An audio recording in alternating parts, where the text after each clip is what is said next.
રામાયણ વિષયાધીન આત્માની વિહવલતા સૂચવતો સંવાદ. પવનંજયના પિતા અને અંજના સુંદરીના પિતા એ બંને આપણે આપણા સંતાનોનો વિવાહ આજથી ત્રીજે દિવસે માણસ સરોવર ઉપર કરવો આ નિશ્ચય કરીને પોતાના સ્થાને ચાલ્યા ગયા. અને તે પછી તરત જ આ બંને રાજાઓ પોતાના સ્વજનો સાથે માણસ સરોવર ઉપર ગયા અને તેના કિનારા ઉપર તેઓએ પોતાનો આવાસ કર્યો. પોતાના પિતાના આવાસમાં પવનંજય પોતાના પ્રહસિત નામના મિત્ર સાથે રહેલ છે. પોતે અંજના સુંદરી સાથે ત્રીજે દિવસે પરણવાનો છે એમ પવનંજય ઘણો જ સારી રીતે જાણે છે, પણ વિષયાધીન અવસ્થા જ એવી ભયંકર છે કે તે પોતાને આધીન થયેલા આત્માને વિહવલ બનાવ્યા વિના રહેતી નથી, અને વિષયની આધીનતાથી વિહવલ થયેલો આત્મા લજ્જાને પણ આઘી મૂકે છે. તેમ જ નહીં, કરવા જેવી વાતો અને આચરણ કરવા પણ લલચાય છે. એ વાતનો સાક્ષાત્કાર આપણે આ પવનંજય અને પ્રહસિતના સંવાદ ઉપરથી થશે. પોતે જેની સાથે પરણાવ્યો છે તે સુંદરી કેવી છે એ જાણવાને અધીરો બનેલો પવનંજય પોતાના મિત્ર પ્રહસિતને પ્રશ્ન કરે છે. દ્રષ્ટાસ્તિ કિમ ત્વચા બ્રૂહિ કિમ દ્રશ્ય અંજનસુંદરી. હે મિત્ર, શું અંજના સુંદરીને તે જોઈ છે? જો જોઈ છે તો કહે કે તે અંજના સુંદરી કેવી છે? આ ઉપરથી સમજી શકાશે કે વિષય આત્માને વિહવલતા કેવી અને કેટલી ભયંકર છે. તેમજ એ પણ કલ્પી શકાય તેમ છે કે વિષયાધીન આત્મા પોતાના મન ઉપર જોઈતો કાબૂ કદી જ ધરાવી શકતો નથી, અન્યથા આવા પ્રશ્નની ઉત્પત્તિ સાંભળવી જ નથી. આ પ્રશ્ન જ વિષયાધીનતાને ઉઘાડી પાડનાર છે. પણ સમાન સ્વભાવના આત્માઓને આવા પ્રશ્નો એવું ભાન કરાવી શકતા નથી. એટલું જ નહીં, પણ એવા પ્રશ્નો તેઓ વિનોદનું સાધન માની લે છે અને એથી એવા પ્રશ્નોના ઉત્તરોમાં તેઓ વિલાસ ભાવનાનું સામ્રાજ્ય પ્રસરાવી દઈને પ્રશ્ન કરનારને વધુ વિહવલ બનાવી દે છે. કારણ કે એવા સ્વભાવના આત્માઓ તો એમાં જ પોતાની મિત્રતાની સાર્થકતા કલ્પે છે, અને તે જ રીતે પોતાની મિત્રતાની સાર્થકતા કલ્પતો હોય તેમ પ્રહસિત પણ પવનંજયના એ પ્રશ્નના ઉત્તરમાં સહેજ હસીને કહે છે કે હે મિત્ર, શ્રીમતી અંજના સુંદરીને મેં ઘણી જ સારી રીતે જોઈ છે, અને એના આધારે કહું છું કે ખરેખર તે શ્રીમતી અંજના સુંદરી રંભાદિક અપ્સરાઓ કરતાં પણ અધિક સુંદર છે. અર્થાત શ્રીમતી અંજના સુંદરીના સૌંદર્ય આગળ રંભાદિક અપ્સરાઓનું સૌંદર્ય પણ કોઈ હિસાબ નથી. આથી હું કહું છું કે હે મિત્ર, તે શ્રીમતી અંજના સુંદરીનું નિરુપમ રૂપ દ્રષ્ટિથી જેવું દેખાય છે તેવું વચનથી કહેવા માટે વાચલ આદમી પણ શક્તિમાન થઈ શકતો નથી. અર્થાત તે શ્રીમતી અંજના સુંદરીનું એવું અનુપમ રૂપ છે કે તેને પોતાની સગી આંખે જોનારો આદમી વક્તા હોવા છતાં પણ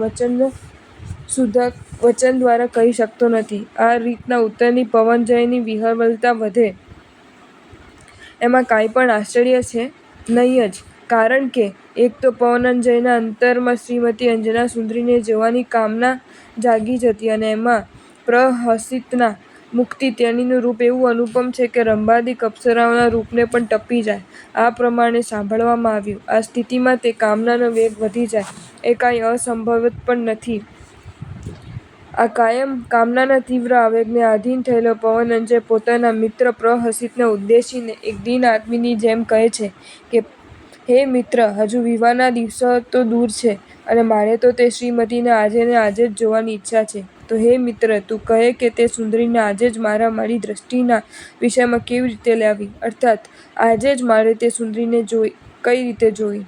એટલું જ નહીં, પણ પવનંજયના આ પ્રશ્નનો ઉત્તર આપવાનો પ્રયત્ન તેનો મિત્ર પ્રહસિત કરે તે પહેલાં તો પવનંજય પાછો બોલી ઉઠે છે કે હે મિત્ર, વલ્લભા એટલે વ્હાલી સ્ત્રી માટે ઉત્કંઠિત થયેલા પુરુષ માટે એક ઘાટિકા પણ દિવસ જેવી લાગે છે, અને એક દિવસ પણ એક મહિના જેવો લાગે છે.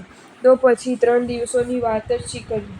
આ પ્રમાણે કહીને પવનંજય પોતાના મિત્રને સૂચવે છે કે હે મિત્ર, તે સુંદરીના દર્શન વિનાની એક ઘડી કાઢવી તે પણ મને એક દિવસ જેટલી લાગે છે, અને એક દિવસ કાઢવો તે મને એક માસ જેટલો લાગે છે. માટે મારાથી કોઈ પણ રીતે આ 3 દિવસો કાઢી શકાય તેમ નથી. આ કારણથી હે મિત્ર, તું એવો ઉપાય કર કે જેથી હું હમણાં ને હમણાં જ એ સુંદરીને જોઈ શકું. પોતાના મિત્રની આટલી બધી આતુરતા જોવાથી દયાળુ બનેલો પ્રહસિત તેને ધીરજ આપતા કહેવા લાગ્યો છે કે હે મિત્ર, હાલ તું સ્થિર થા.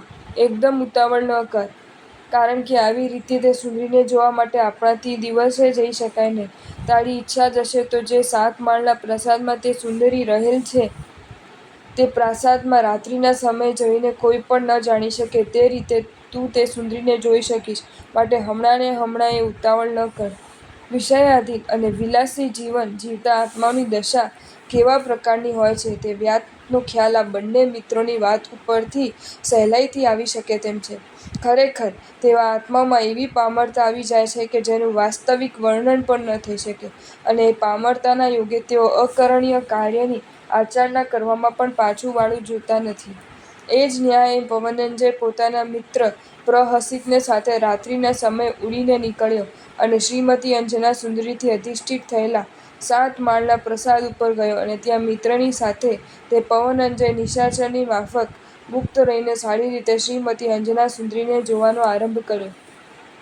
હવે અહીં તમારે એક ભયંકર અશુભોદયની કાર્યવાહી જોવાની છે, અને તે કાર્યવાહી જોતજોતામાં જ બનવાની છે.